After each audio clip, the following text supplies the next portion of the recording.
Hello and welcome back. Today we're going to look at surface area in multidimensional surface. So let's say we have this Pringle chip of mathematics right here. Yes, of course, this is our hyperbolic paraboloid. And today we want to find out, well, how can we find the area of the surface as it's changing? So we want to find like the surface area, this curvy, very curvy surface. And it's going to be very similar to what we did last year in arc length. You might remember last year to find the arc length. This is Calc 1, and this is basically Calc 1 right here. To find the equation of the arc length, we would integrate from A to B, and we would do like this 1 plus the derivative with respect to x squared dx. I have an earlier video. You can go back and check on those if you need to. So today the idea is kind of the same thing. So to find surface area, what we really want to do is we want to calculate the value by summing up the infinite set of arc length of the curves.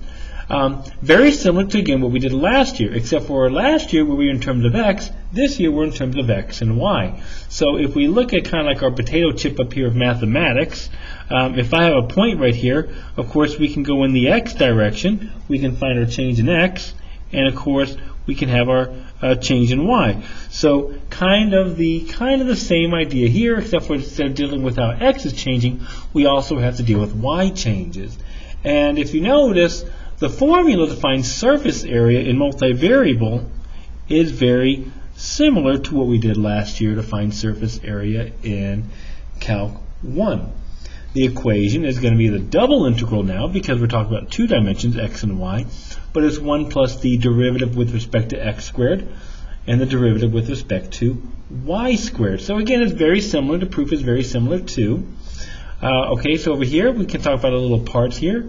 We know r is going to be the limits of the base here, and dA, that's the area of the base right there, and that's going to be, of course, dy dx in rectangular, and in polar, of course, that's going to be r dr d theta. Remember, sometimes we may want to do polar graphs as well. All right, so the first question, so let's take a look at an example real quick.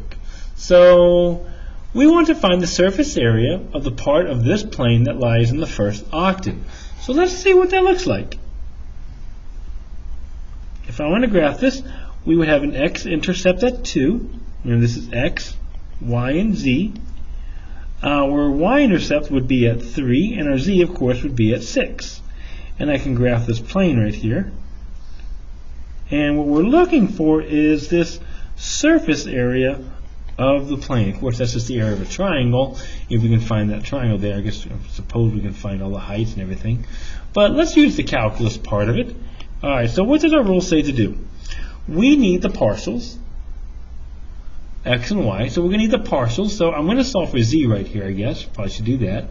So z here would be 6 minus 3x minus 2y. We want to solve for this because remember, z is our function of x and y.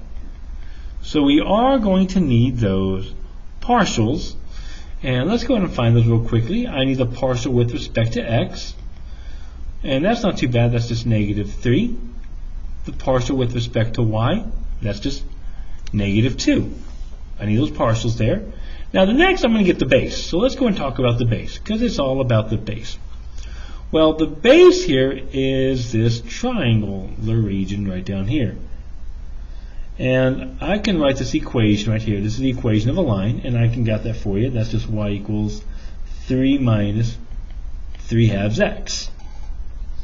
And to get the base here, if I look at the change in y's, so my change in y's start at 0 and go to that line. 3 minus 3 halves x. My change in x's, therefore, would go from 0 all the way to 2. And I just plug it into my rule. My surface area, a double integral, the square root of 1 plus our partial with respect to x squared plus our partial with respect to y squared, dy dx. Make that look like a y. And of course my change in y's go from 0 to 3 minus 3 halves x, and my change in x goes from 0 to 2.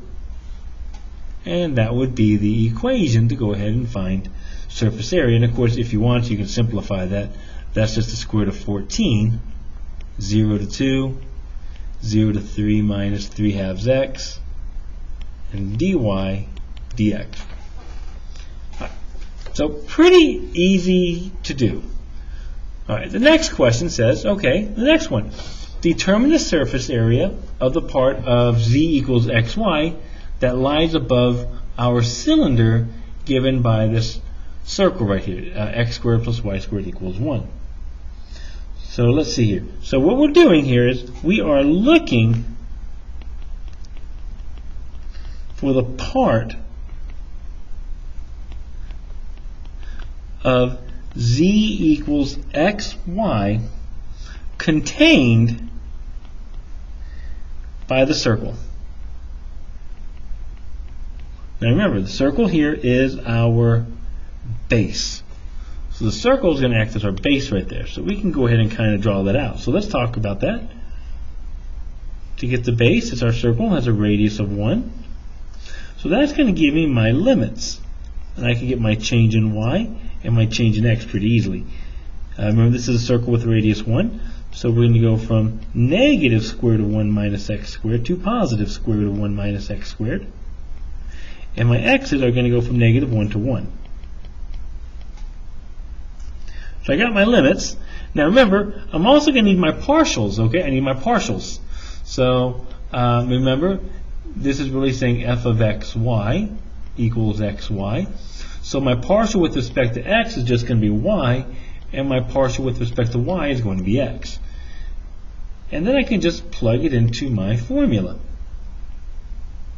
The square root of 1 plus y squared plus x squared dy dx, and of course my dy's go from negative square root of 1 minus x squared to positive square root of 1 minus x squared, and here we go from negative 1 to 1. So that's my surface area right there. That's pretty easy to do. Now the problem is easy to set up, but this is not easy to solve.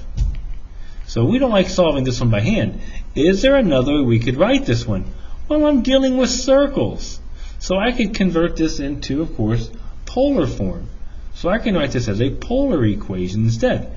And we would get our double integral. This becomes the square root of x squared plus y squared is r squared, so 1 plus r squared. R, don't forget your r, dr d theta. Well, let's talk about here. The change in radius is just going to go from 0 to 1. And theta, we're going to rock around that clock from 0 to 2 pi. And this is much easier. You might be saying, Mr. Wernow, how much easier is that? Well, for this, I could just use substitution, let u equal 1 plus r squared, and it will cancel out the r on the outside. All right, hope you enjoyed video 1. Go to video 2, we'll take a look at some more examples.